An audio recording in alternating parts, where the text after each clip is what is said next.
Sekarang saya jemput yang berhormat N25 Kapayan. Datuk Speaker, terima kasih kerana memberi peluang kepada saya untuk membahas bajet Negeri Sabah 2021 yang telah dibentangkan oleh Yang Amat Berhormat Tuan Menteri merangkap Menteri Keuangan pada 15 November yang lalu. Sebelum saya memulakan perbahasan saya ucap syukur atas usaha mantan Ketua Menteri Yang Berhormat Senalang memperkenalkan kutipan cukai jualan negeri ke atas produk petroleum. Pindaan terhadap enactment cukai dibentang, dibahas dan dilulus oleh Kerajaan Sabah pimpinan warisan pada bulan Disember 2018. Mengikut warta kerajaan, enactment ini mula berkuat kuasa pada April 2020. Usaha tersebut sememanglah telah meningkatkan jumlah hasil pendapatan Sabah di mana cukai jualan negeri ke atas produk petroleum ini diumumkan akan menyumbang sebanyak 27.9% jumlah pendapatan Sabah tahun 2021 yang dianggarkan berjumlah 4.48 bilion. Baru-baru ini Petronas dikatakan bersetuju untuk membayar cukai jualan negeri ini dan Sabah dianggarkan mengutip 1.25 bilion daripadanya. Usaha yang dilakukan mantan Ketua Menteri Yang Berhormat Senalang memperkenalkan kutipan cukai jualan negeri ke atas produk petroleum tersebut amat membantu lebih-lebih lagi kerana pemberian khas dari Kerajaan Persekutuan yang tahun lalu pada 2020 meningkat pada 53.4 juta telah jatuh kembali kepada 26.7 juta pada tahun depan. Datuk Speaker, seterusnya saya ingin berbahas berkenaan bajet Kementerian Pembangunan Masyarakat dan Kesejahteraan Rakyat. Penyertaan wanita yang berkesan dan bermakna dalam semua sektor amat penting. Walau bagaimanapun, pelbagai aktiviti untuk wanita di bawah S40 dan kod projek 0300 sangat luas dan nampaknya tidak mempunyai usaha padu untuk menuju ke arah sasaran nasional dan antarabangsa untuk 30% penyertaan wanita. Kegiatan yang kurang diketahui seperti Sosek Malindo dan Operasi Rupawan boleh disemak semula dan memperkuatkan program kepimpinan wanita berwibawa dan projek pembangunan kumpulan pakar gender untuk membantu mencapai sasaran 30% tersebut. Datuk Speaker, semakin hari semakin ramai wanita memerlukan bantuan guaman bagi kes-kes di mahkamah seperti menuntut nafkah, hak penjagaan anak selepas penceraian, perintah larangan ataupun restraining order bagi kes-kes pencabulan kehormatan, gangguan seksual, keganasan rumah tangga dan lain-lain. Namun, unit bantuan guaman sering menyebut batasan peruntukan kewangan sebagai penyebab tidak dapat menangani lebih banyak kes yang diterima. Peruntukan sebanyak 830,000 mungkin hanya dapat membantu 50 kes setahun. Saya ingin mencadangkan agar kerajaan menaikkan peruntukan tersebut untuk membolehkan unit bantuan guaman mengambil lebih banyak kes, termasuklah kes-kes keganasan, rumah tangga dan gangguan seksual yang saya bangkitkan tadi. Selain itu, saya juga ingin mencadang agar program khas untuk menghentikan perkahwinan di bawah 18 tahun diberikan peruntukan dalam Belanjawan 2021.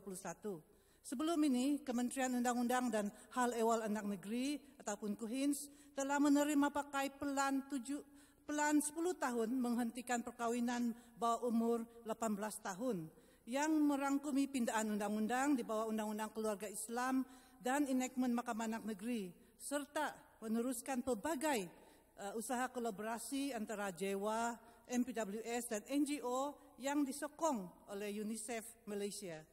Saya mengalu-alukan pendigitalan dan penaikan taraf sistem WISE dan ianya harus dicapai sepenuhnya tahun depan. Dalam keadaan pandemik dan era digital sekarang, Jabatan Perkhidmatan Sosial dan jabatan-jabatan lain yang berkenaan seharusnya mengurus permohonan bantuan dengan teliti dan lebih efisien bagi memudahkan permohonan mereka yang perlu bantuan agar bantuan dapat disalurkan dengan segera tanpa dilengah-lengah. Datuk Speaker, saya mendapati bahawa terdapat pelbagai kementerian yang mendapatkan peruntukan untuk program dan aktiviti pembangunan keusahawanan. Misalnya, Kementerian Pembangunan Masyarakat dan Kesejahteraan Rakyat diperuntukkan 200,000 untuk keusahawanan wanita, 500,000 untuk keusahawanan ibu tunggal dan 1 juta di bawah aktiviti 041200 dan 200,000 untuk digital ledger usahawan wanita. Di bawah Kementerian Pembangunan Industri pula, 350,000 diperuntukkan bagi program latihan memputra, 300,000 untuk program tunas niaga, manakala terdapat 1 juta untuk pembangunan usahawan desa di bawah Kementerian Pembangunan Luar Bandar dan 300,000 untuk pengukuhan usahawan industri tani dari Kementerian Pertanian dan Perikanan serta beberapa lagi kegiatan industri desa, pembangunan masyarakat dan program ataupun projek lain.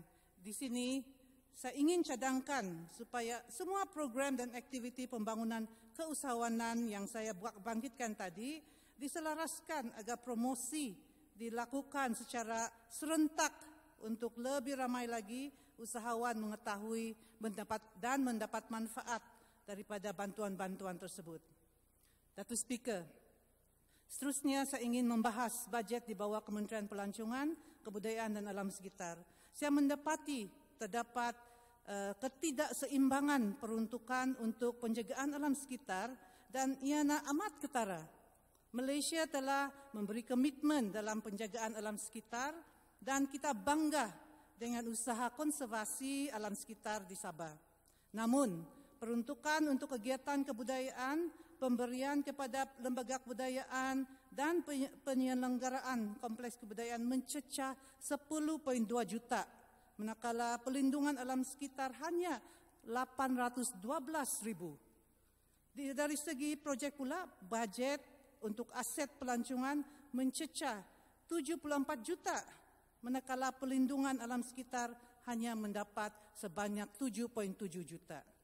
Datuk Speaker, alam sekitar bukan saja menjadi teras pelancongan untuk Sabah, tetapi juga menjamin kesejahteraan rakyat kita. Oleh itu, saya mencadang agar langkah pengimbangan peruntukan dibuat dalam bajet 2021 ini untuk memberi lebih tumpuan kepada penjagaan alam sekitar kita, terutama kepada pemantauan dan penguatkuasaan yang diperuntukkan hanya 110,000. Saya juga ingin mendapat penjelasan daripada Menteri Pelancongan, Kebudayaan dan Alam Sekitar tentang peruntukan tambahan bagi 3 projek kajian, iaitu di 430400, nombor 5, nombor 6 dan 7. Kajian-kajian yang sama telah pun dijalankan pada tahun sebelum ini dan apakah keperluan peruntukan tambahan ini. Datuk Speaker, saya ingin teruskan kepada bajet untuk Kementerian Kerajaan Tempatan dan Perumahan. Sejak 2010, Mahkamah Anak Negeri di Sabah telah mendapat dana dari Kerajaan Persekutuan untuk pembinaan mahkamah dan saya menyambut baik peruntukan penyelenggaraan Mahkamah Anak Negeri sebanyak 500,000 dalam belanjawan 2021 untuk Sabah. Walaupun bangunan-bangunan ini kebanyakannya masih tidak mempunyai peralatan seperti komputer, alat merakam proses pendengaran kes dan ruang untuk penyimpanan rekod penting. Ini juga telah dibangkitkan oleh YB Sungai Manila tadi. Oleh demikian, saya cadangkan peningkatan peruntukan bagi memenuhi kelengkapan tersebut. Institut Latihan Mahkamah Anak Negeri atau ILMAN juga sebuah aset penting bagi anak negeri Sabah. Tetapi nampaknya dia tidak diberi peruntukan untuk kelengkapan dan penyelenggaraan. Lebih banyak usaha juga harus dilakukan untuk menjadikannya sebagai pusat pertemuan dan wacana masa depan orang asal. Untuk tujuan tersebut, saya cadangkan agar peruntukan diberikan untuk melengkapkan dan menyelenggarakan ilman.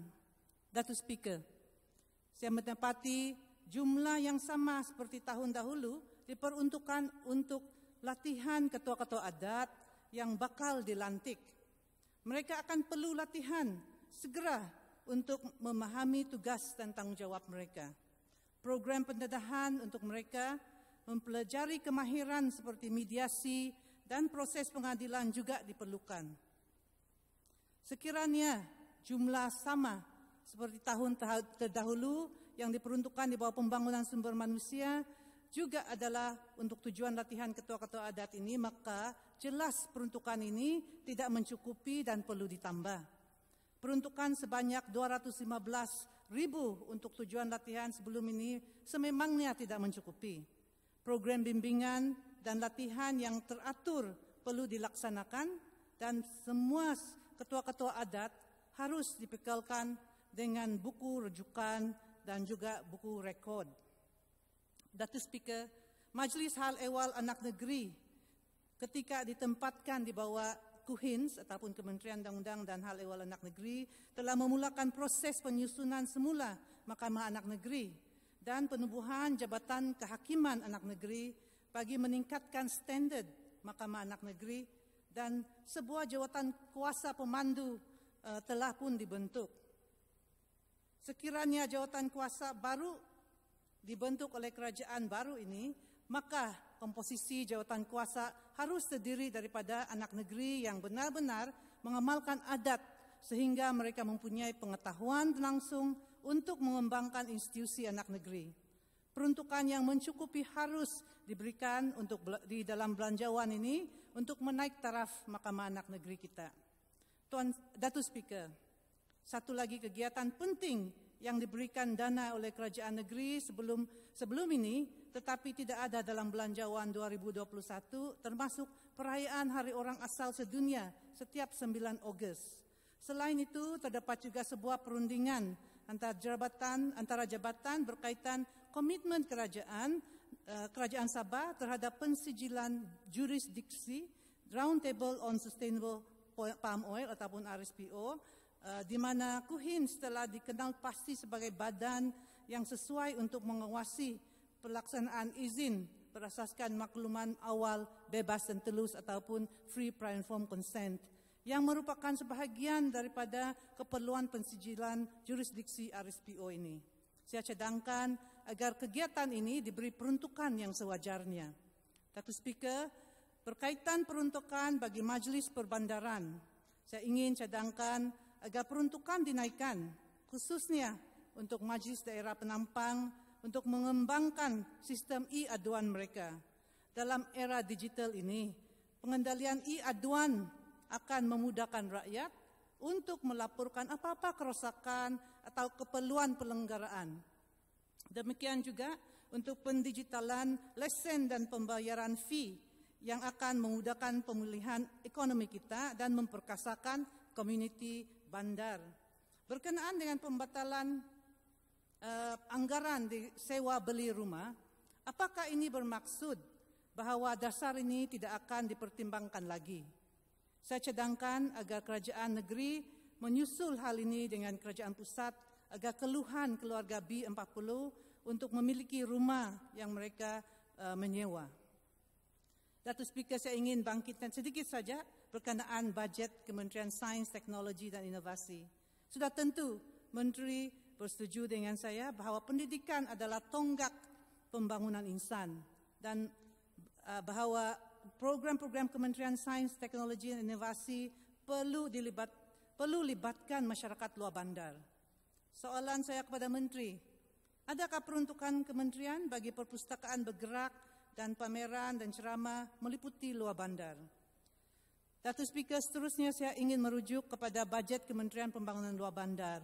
Saya percaya ramai rakyat yang susah, terutama mereka yang tertekan oleh pandemik COVID-19, amat mengharap bantuan daripada adun mereka, termasuklah wakil rakyat pembangkang seperti saya.